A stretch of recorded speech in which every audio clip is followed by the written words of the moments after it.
Too Fast to Keep, Why Sudden Riches Rarely Stay. Written by Ronnie Rowland. Published by Growth Literacy Lounge. They say money changes everything.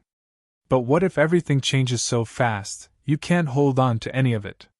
In a world that glamorizes overnight success and glorifies sudden wealth, the quiet truth is this: what comes fast often leaves faster. Too Fast to Keep isn't about getting rich, it's about understanding why staying rich requires something entirely different. This book is not a guide to shortcuts. It's a mirror held up to the illusions of instant gratification, showing you the deeper mechanics of lasting value, grounded thinking, and financial resilience. This journey is not about blaming the money or the moment, it's about preparing for both. The goal isn't to slow down your ambition, it's to anchor it. There's a reason the lottery winner, the viral star, and the fast-tracked entrepreneur often find themselves right back where they started, or worse. Sudden wealth without internal structure becomes external chaos. Success is a lousy teacher. It seduces smart people into thinking they can't lose, said Bill Gates. And those words echo louder when the money comes without the mindset to manage it. Throughout these chapters, we'll unravel why the high-speed road to riches is littered with broken bridges, abandoned dreams, and silent regrets. But this isn't a cautionary tale, it's a call to build smarter, stronger, slower, if necessary, but sustainable. So if you've ever wondered why fast money slips through fingers like water, this book is your invitation to understand what it really takes to keep what you earn. Let's begin. Chapter 1: The Velocity Trap. Wealth has a rhythm. And sometimes, that rhythm moves too fast for the untrained ear. The story of sudden riches is usually told with bright lights and loud headlines: instant millionaires, quick wins, viral ventures, overnight sensations. But behind those stories is a quieter, recurring pattern. Money arrives fast, and just as fast, it disappears. This is not a fluke or a matter of bad luck. It's the velocity trap, the illusion that speed equals success. When money comes quickly, it rarely allows time for the mind to catch up. People think they've made it, but they haven't made sense of it. There's no roadmap, no framework, no internal infrastructure to support the sudden external upgrade. The result? Poor decisions cloaked in confidence. Lavish spending disguised as reward. Risk-taking framed as boldness. An gnawing sense of insecurity hidden beneath shiny purchases and curated status. The truth is, wealth isn't just about accumulation, it's about retention. And retention isn't flashy. It's not what gets shared on social media or turned into clickbait. But it's what separates the stories of "I had it all" from "I kept it all." The challenge isn't making money. It's learning how to carry it. In the rush of sudden success, people often lose their original identity. They abandon the habits that created their first dollar in pursuit of validation, speed, or indulgence. The money begins to lead, and the person begins to follow. And without intentional grounding, even the most disciplined can find themselves drifting. Think of a tree. Its visible beauty is only possible because of its unseen roots. Fast money often encourages us to grow tall before we grow deep. We reach for the sky before we anchor into the soil. But the storms always come. And without roots, the fall is swift and hard. It's not a question of whether you'll face challenges. You will. The question is whether you're built to withstand them. Quick wealth rarely gives the time needed to build the emotional, mental, and relational foundations that lasting wealth demands. That's why athletes go bankrupt, entrepreneurs collapse after their first sale, and families implode after a windfall. The money was real. The readiness was not. This isn't a warning to avoid speed altogether. Some ventures grow fast. Some wins come early. But even in those cases, the wisdom isn't slowing down long enough to understand what's happening. Wealth without awareness is a setup for self-sabotage.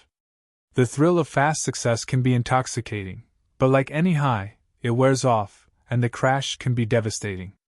Many who gain wealth quickly find themselves playing roles they don't recognize, making promises they can't keep, and maintaining appearances they can't afford.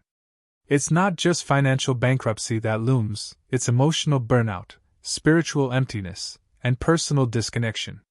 The tragedy isn't losing the money. It's losing yourself in the process.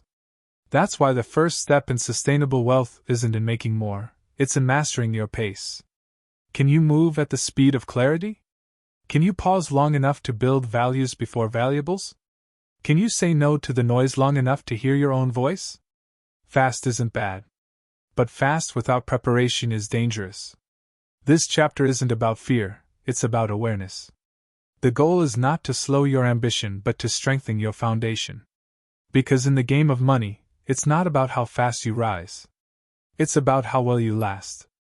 You'll hear many stories about people who got rich. Fewer stories are told about those who stayed rich, and even fewer about those who stayed whole. But those are the stories worth writing. Let's write yours. Chapter 2: The Myth of More. The moment money arrives, so does the pressure to do more, have more, and become more. It's subtle at first: a nicer car, a better zip code, a louder circle. Then it accelerates. The expectations grow, and with them, the noise. More is supposed to mean better. But often, more just means heavier. And without a clear sense of what truly matters, it becomes a weight that drags even the most promising lives off course. Sudden riches create a distorted lens. What used to be enough now feels basic. Contentment is replaced by comparison. A watch becomes a symbol, not a tool. A vacation becomes a statement, not a rest. The goalposts move, not because of greed, but because the world rewards performance over purpose. And when your net worth rises, people start measuring your value by your visibility. But here's the truth most don't say out loud: more money doesn't fix what's broken inside. It magnifies it.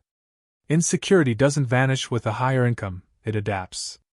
Self-doubt doesn't disappear with success, it wears better clothes. And if you're not grounded in who you are, the pursuit of more becomes a race without a finish line. When you chase more without intention, you trade peace for performance. You begin living for optics instead of outcomes. And in the process, you exhaust yourself trying to keep up with an image that's never satisfied. The bank account grows, but so does the anxiety. You're applauded in public but anxious in private. And slowly, you forget why you even started. There's nothing wrong with more. More can be a blessing, if it's aligned. But if more becomes the goal in itself, it becomes a trap. You'll find yourself making decisions that serve your status but sabotage your soul. You'll buy things you don't need to impress people who don't care, while drifting further from your own values. Real wealth isn't just financial, it's internal. It's the ability to say no when everyone else is saying yes. It's knowing what matters so deeply that no amount of noise can drown it out. The myth of more says that happiness is just one purchase away. But the truth is, joy doesn't live in accumulation, it lives in alignment. Ask yourself, what is this money for? Is it a tool or a trophy? Are you building a life or curating a lifestyle? Those answers matter. Because unchecked, the hunger for more can cost you everything: your relationships, your peace, your purpose. And no dollar amount is worth that kind of debt. The irony is that many people only realize this after they'd gained everything they once wanted. They look around and see luxury, but feel lost. They'd built castles without foundations. And when the pressure mounts, those castles collapse under the weight of their own emptiness. The solution isn't to reject more. It's to redefine it. More presence. More clarity. More connection. More impact. These are the kinds of riches that don't depreciate. And they're available to anyone who's willing to look beyond the surface. So before you chase the next level, pause. Reflect. Ask yourself if what you're building is rooted in who you are or just reacting to what others expect. Because the myth of more is powerful, but it only wins when you stop asking why. Money can buy options. It can expand opportunities. But it cannot replace identity. If you're not clear on who you are, no amount of more will ever feel like enough. That's why now is the time to choose depth over display, alignment over applause, and purpose over pressure. In a world shouting for more, the wisest move might just be less, but better. Chapter 3: When Wealth Outpaces Wisdom. Money has its own momentum. Once it starts coming in, especially in large and unexpected amounts, it creates an energy that feels unstoppable. The rush is real. Every decision seems easier. Every door appears open. The world feels like it's finally saying yes to you.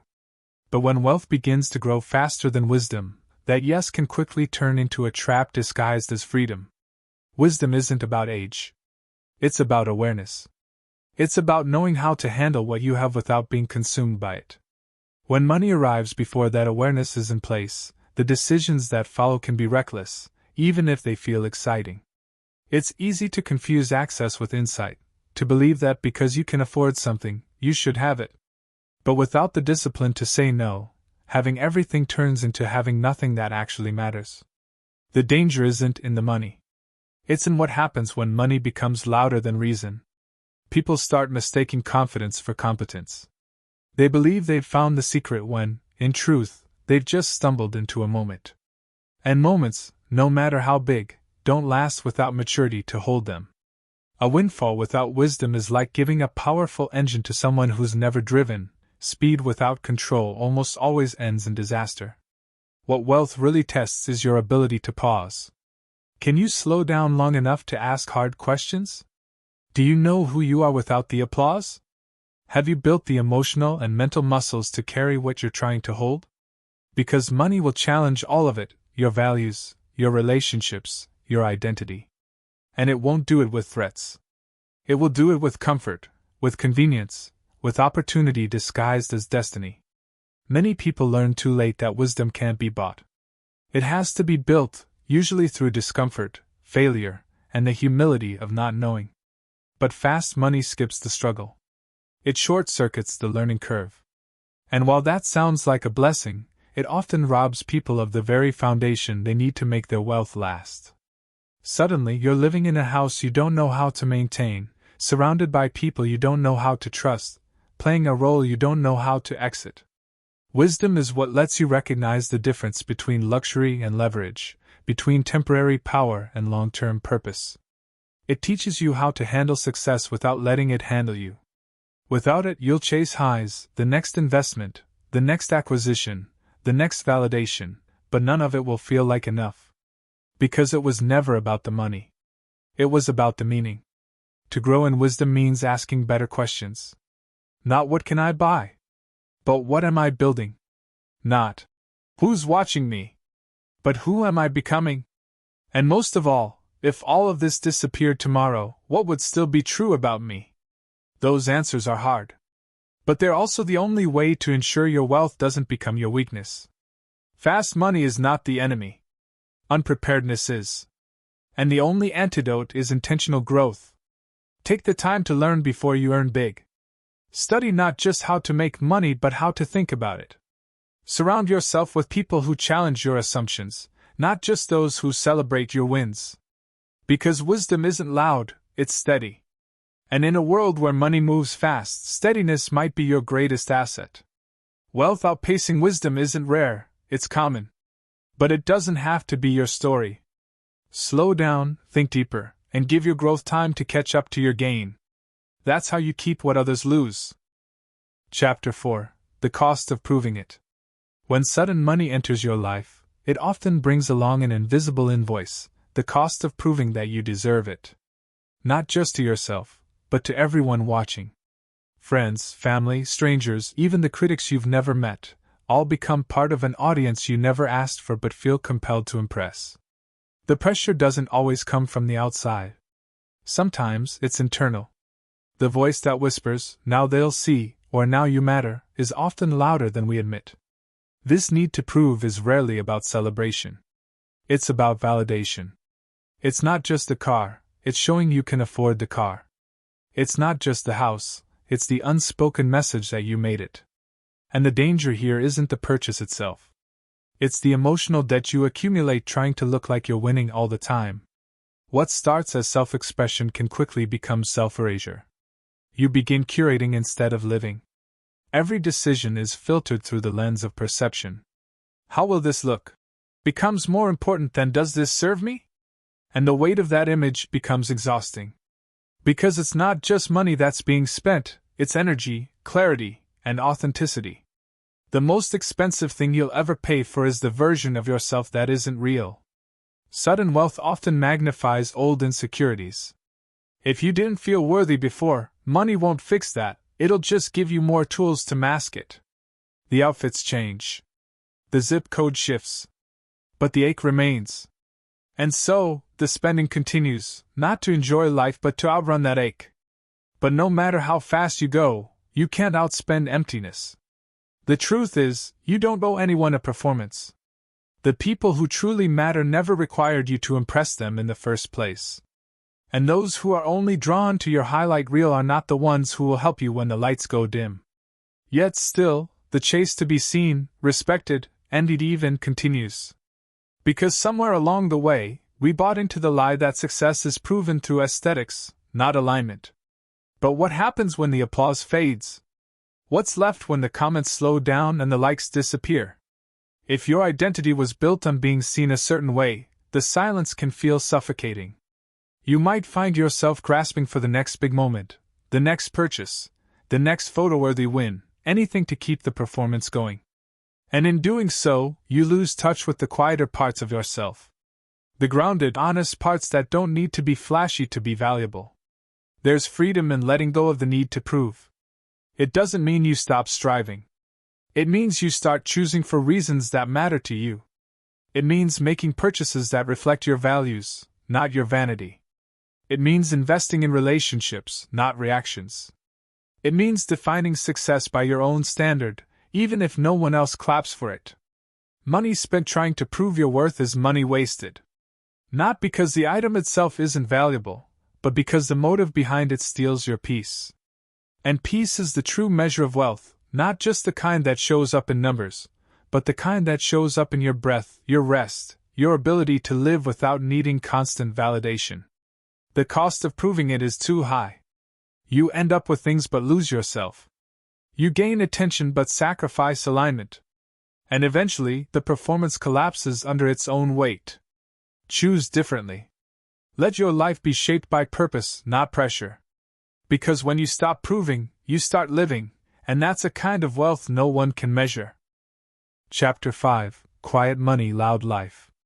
There's a misconception that money must be loud to be powerful. That it should shine, boast, and announce itself at every turn. We're taught to associate wealth with visibility. The bigger the house, the flashier the car, the louder the status. But real wealth rarely speaks. It doesn't need to. Its confidence is internal. Its presence is quiet. And that quiet is where freedom begins. When money is loud, it's often insecure. It seeks applause, recognition, reassurance. It wants the world to know it exists because without that attention, it feels less valuable. But quiet money moves differently. It doesn't dress to impress strangers. It doesn't need to explain itself. It's not hiding, it's choosing peace over performance. Quiet money builds. It protects. It multiplies. And it does so without needing a stage. It's the account that's growing instead of the image that's glowing. It's the wealth that buys back time instead of trying to dominate timelines. And most importantly, it's the kind of money that creates choices, the kind that lets you walk away, say no, or move differently without having to justify yourself. But living with quiet money requires a loud life, not loud in volume, but in richness. A life full of meaning, purpose, alignment. It's not about hiding your blessings. It's about deepening your relationship with them. It's about valuing experiences over exposure. It's the kind of life that thrives behind the scenes, where fulfillment isn't posted, it's lived. The shift from loud money to quiet money doesn't happen by accident.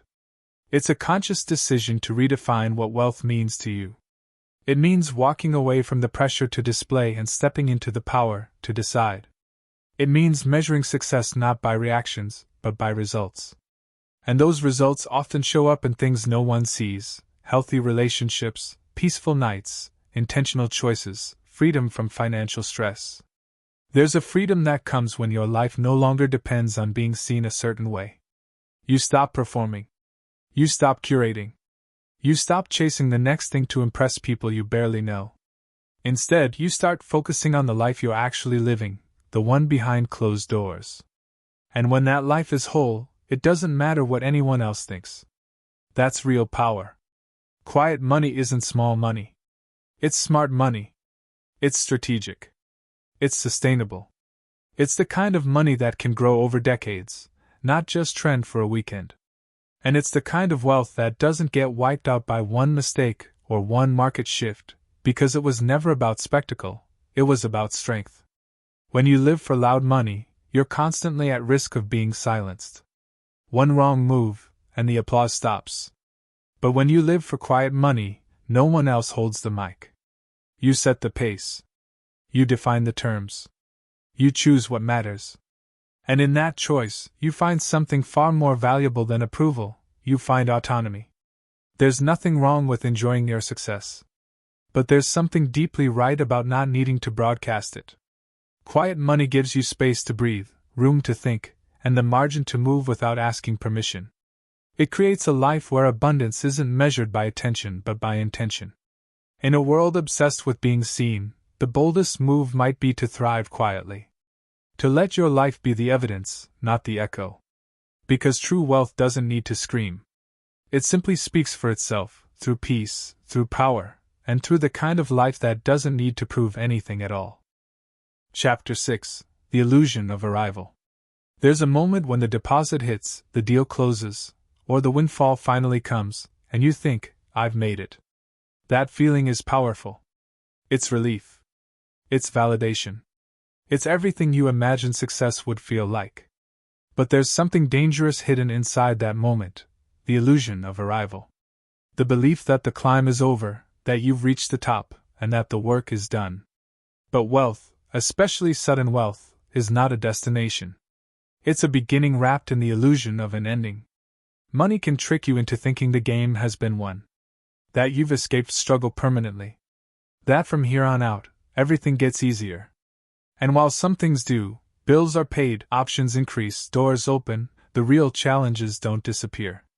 They evolve. New temptations, new pressures, new decisions. Success doesn't remove the mountain. It just changes the terrain. The illusion of arrival makes you passive. You stop learning, stop growing, stop stretching. You begin living in defense, protecting what you've gained instead of building something deeper. Complacency creeps in quietly. You start believing you've outgrown the basics, budgeting, discipline, boundaries, and begin treating them like beginner tools instead of lifelong principles. But the truth is, the basics never stop mattering. In fact, the more you gain, the more they matter. Arrival is seductive because it promises rest. And yes, you deserve to breathe. You deserve to celebrate. But you don't get to retire from responsibility. Wealth without ongoing intention leads to erosion. Not always overnight, but gradually, decision by decision, as the focus shifts from purpose to preservation. You become more concerned with not losing than with truly living. The mindset of I've made it often signals the beginning of decline, not because success is wrong, but because unchecked success feeds ego. And ego doesn't plan for the future. It lives in the now. It buys based on mood. It hires based on hype. It ignores warning signs and silences feedback. It trades wisdom for comfort and swaps legacy for lifestyle. And the scariest part? It all feels justified. After all, you made it, didn't you? But what if making it isn't a moment? What if it's a mindset? What if the goal isn't to arrive but to evolve? Real success is sustained through humility. Through the willingness to keep showing up, to keep learning, to keep questioning even when the world says you've won. It's the discipline to audit your habits when no one's watching. It's the courage to ask, am I still aligned with the values that got me here? Those who survive success understand that there is no final arrival, only seasons. Some are expansive. Some are quiet. Some are rebuilding. But all of them require presence. The people who truly keep their wealth and their peace are the ones who reject the myth of being done. They keep their curiosity alive. They stay students of their own lives. The illusion of arrival is comforting because it offers closure. But real wealth doesn't close chapters, it opens them. It gives you the opportunity to do more, grow more, give more. And that opportunity only becomes reality if you stay alert to the lie that success is a finish line. Celebrate your wins. Rest when needed. But never confuse a milestone with a mission completed. You are still becoming, still shaping, still writing the story. And that's where the beauty lives, not in being finished, but in being faithful. Not in standing still, but in moving forward with clarity, courage, and conviction. Because the moment you believe you've arrived is the moment you risk losing what got you there. Stay hungry. Stay humble. Stay building. Chapter 7: Fame Without Foundation. The moment money shows up, attention usually follows. Suddenly, people listen differently. They watch more closely. They talk about you when you're not in the room, and they ask questions that aren't really questions, they're comparisons. You go from being someone with ambition to someone with a spotlight. And if you're not grounded, that spotlight can burn straight through you. Because attention without foundation is a fragile kind of fame. Fame, in any form, magnifies what already exists. If you were grounded before, it can elevate your voice. But if you were uncertain, scattered, or searching, it can turn the volume up on every insecurity. The danger isn't in being seen, it's in being shaped by being seen. When your identity starts depending on the crowd's reaction, you become a reflection of expectation instead of an expression of self. It's easy to fall into the rhythm of performance. You start managing your image instead of managing your reality. You make choices that keep the attention coming, even if those choices chip away at your integrity. And little by little, the pressure to maintain perception replaces the commitment to build something real. You become known, but not always for the right reasons. Visibility increases while authenticity disappears. The most subtle trap is thinking that attention equals success. That being talked about is the same as being respected. That followers are the same as friends. But they're not. Attention is a currency that spends fast and demands more each time. And when you're not rooted in who you are, you'll spend everything you have to keep it flowing. Without a foundation, fame creates instability. You start living for the next moment instead of building a meaningful life. You measure progress by applause instead of alignment. And when the noise quiets, and it always does, you're left wondering if any of it was ever real. The stage feels empty. The praise feels hollow. And the person in the mirror starts to look like a stranger. The truth is, not all attention is worth having. Some spotlights expose more than they elevate. And if you haven't built the internal structure to carry that exposure, it can collapse everything you've worked for. You don't need everyone to know your name. You need to know yourself. That's the only kind of fame that lasts, the one that's built from the inside out. Foundation is what keeps success sustainable. It's the quiet habits, the values you don't compromise, the principles you hold when no one is watching. It's the people who keep you honest and the practices that keep you centered. Without these, the weight of being seen can become unbearable. Because fame will test you. It will tempt you to trade meaning for momentum, depth for display, truth for trend. But if you've done the internal work, if you've rooted yourself in something real, then fame doesn't shake you, it reveals you. It shows the world what's already been cultivated in private. And when that's the case, you're no longer performing. You're simply sharing what you've built. You don't have to hide. But you don't have to chase the spotlight either. Let your work speak. Let your choices echo your values. Let your consistency be louder than your image. Because at the end of the day, fame that isn't grounded in purpose fades. But a life built on foundation, that's the kind of legacy that lasts. Fame without foundation is noise. But when rooted in truth, it becomes resonance. And resonance doesn't just get heard, it gets remembered. Chapter 8: When Giving Becomes a Burden. One of the quietest weights that comes with sudden wealth is the pressure to give. At first, it feels like a privilege, and in many ways it is. The ability to help others, to make a difference, to say yes when others have heard nothing but no their entire lives, is powerful. But without boundaries, that power can become a prison. Giving, when done out of guilt or obligation, stops being generosity. It becomes survival. When money finds you, people follow. Sometimes they come with open hands, sometimes with open hearts, and sometimes with unspoken expectations. The roles begin to shift. You're no longer just a sibling, a friend, a child, you're an opportunity. And slowly, the lines blur. Is the relationship real, or is it transactional? Do they love you, or what you represent? The more you give, the less sure you become. What no one talks about is how hard it is to say no once you've said yes. The first yes feels good. The second still makes sense. But the fifth, the 10th, the moment you realize you're funding lifestyles, solving problems that repeat, or being treated like an ATM with a heartbeat, that's when it hits you. Giving without discernment doesn't build people. It enables patterns. And the cost isn't just financial, it's emotional, mental, and sometimes spiritual. Boundaries are not a lack of love. They are the framework through which healthy love flows. Without them, giving becomes a cycle of depletion. You begin to feel resentful, trapped in the very relationships you once cherished. And the worst part? You're still seen as the one who has it all. No one sees the exhaustion behind the giving. No one hears the silent "I'm tired" behind the generous gesture. The pressure to give is magnified by the fear of being misunderstood. You don't want to seem selfish. You don't want to hear, "You've changed." But here's the truth: you have changed. And you were supposed to. Growth requires change. Maturity demands it. And sometimes, that growth includes realizing that giving must come from overflow, not obligation. You are not responsible for rescuing everyone. You are not required to fund every dream, fix every mistake, or carry the weight of everyone else's journey. Generosity is most powerful when it's intentional, not impulsive. It's not about the amount, it's about the alignment. Giving should reflect your values, not your fear of rejection. True giving empowers.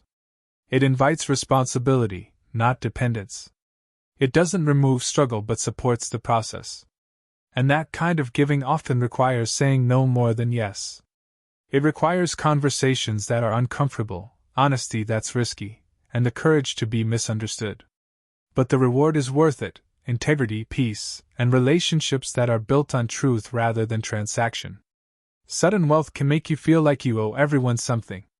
But what you really owe is stewardship of your resources, your peace, and your purpose. Saying yes to everyone else while saying no to yourself is not noble. It's neglect. And over time, that neglect becomes burnout. Quiet, slow, and devastating. You can love people and still have limits. You can care deeply and still say, "Not this time." You can be generous and still be wise. The two are not enemies, they are partners. Together, they build the kind of giving that lasts. Don't let your wealth become a leash. Don't let guilt become your guide. Give from a place of clarity. Serve from a place of strength. And remember, your value is not tied to how much you give away. It's tied to how well you manage what you've been given, including yourself. Chapter 9: The Hidden Cost of Fast Wins. Success that comes quickly often feels like a dream come true. It validates the grind, silences the doubters, and offers a front-row seat to everything you thought you wanted. But beneath the applause and excitement lies something quieter, something most people don't talk about: the hidden cost of fast wins. It's not measured in dollars, but in direction. Because when you move fast enough, it's easy to forget where you were going in the first place. Fast success doesn't give you time to build slowly. It doesn't ask you to reflect. It doesn't wait for you to mature. It just hands you the keys and tells you to drive. And at first, it feels like freedom. But what you don't see are the untested foundations. The pressure to keep performing. The lack of systems, structure, or strategy. It's success on shaky ground, and while it might hold for a while, every shortcut has a consequence. The problem with fast wins is that they rarely come with preparation. You learn on the fly, react instead of respond, and move from one opportunity to the next without fully understanding what's happening. Momentum becomes the goal, not mastery. And when the rush wears off, and it always does, you're left with questions you never paused long enough to answer. People around you expect more. They assume that because you succeeded once, you'll do it again, faster, bigger, louder. But they don't see the cracks. They don't see the sleepless nights or the anxiety that creeps in when the pressure mounts. You're applauded for the outcome but alone in the upkeep. And that isolation is one of the steepest hidden costs of getting what you want before you're ready to hold it. fast wins also attract the wrong kind of attention. People show up for the highlight reel, not the work. They want to be close to success, not the story behind it. And suddenly you find yourself surrounded by noise, advice from those who haven't built, demands from those who don't understand, expectations from people who haven't earned the right to set them. If you're not grounded, it's easy to lose your voice in the chaos. It's not that fast wins are bad. They can be beautiful. They can open doors that slow growth never could. But they must be handled with care. Because what comes easy can go just as easily if not supported by substance. And that substance, character, vision, discipline, takes time. There are no shortcuts for depth. The pressure to maintain the pace of your first win is real. You start believing that slowing down means falling behind. That if you're not constantly growing, you're shrinking. But this mindset burns people out. It leads to decisions made in fear, investments driven by ego, and a lifestyle that's built on maintaining an image instead of nurturing your core. The remedy is not to avoid fast wins but to slow the aftermath. To build slowly after you rise quickly. To pause and ask, what am I building? Who am I becoming? What matters to me beyond the numbers? Those answers don't come in a rush. They come in reflection. And the ones who last are the ones who learn how to reflect even in motion. There's no shame in getting success fast. But there is danger in mistaking speed for sustainability. Fast can be a blessing or a burden, depending on what you do once it arrives. Don't let the win become your ceiling. Use it as a foundation. Build slower than you think you need. Grow deeper than you're told is necessary. Because what you build slowly, you're far more likely to keep. And what you keep, when it's rooted in truth, becomes legacy. Chapter 10: The Success Hangover. There's a high that comes with winning. It's real, intense, and deeply satisfying. You feel unstoppable, validated, finally seen. The sacrifices feel worth it. The late nights, the doubts, the silent battles, all washed away by the moment you cross that invisible finish line. But what comes next often catches people off guard. It's not talked about because it's not glamorous. It's not celebrated because it doesn't sparkle. But it's real, the success hangover. That quiet, lingering feeling of emptiness after the applause dies down. After the goal is reached, a question emerges: now what? The thing that once consumed your thoughts, your energy, your entire identity, is no longer ahead of you, it's behind you. And what replaces it isn't always peace. Sometimes it's confusion. Sometimes it's sadness. Sometimes it's fear. Because when your self-worth is tied to the pursuit, the arrival can feel like a loss. This is the part people don't prepare for. They dream of the moment they'll arrive but don't consider what it feels like to wake up the next day with nothing left to chase. The climb gave them purpose. The hunger gave them identity. And without that drive, they feel disconnected. Unanchored. Success, instead of bringing joy, brings a strange kind of void. The hangover shows up in subtle ways. A lack of motivation. A restlessness that feels out of place. A need to chase the next win without knowing why. You begin to question if the victory even mattered, or if you were just addicted to the pursuit. And in that questioning, you either go deeper or you start reaching for whatever can recreate the high: spending, attention, more goals, more noise. It's easy to dismiss these feelings as ungratefulness.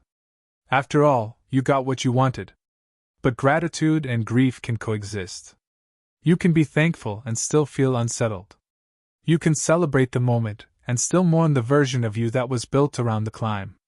That tension doesn't mean you failed, it means you're human. The success hangover is your invitation to realign. To examine whether the thing you pursued was truly what you needed. To ask if your identity has become too attached to achievement. To recognize that sometimes the win reveals more about your gaps than your greatness.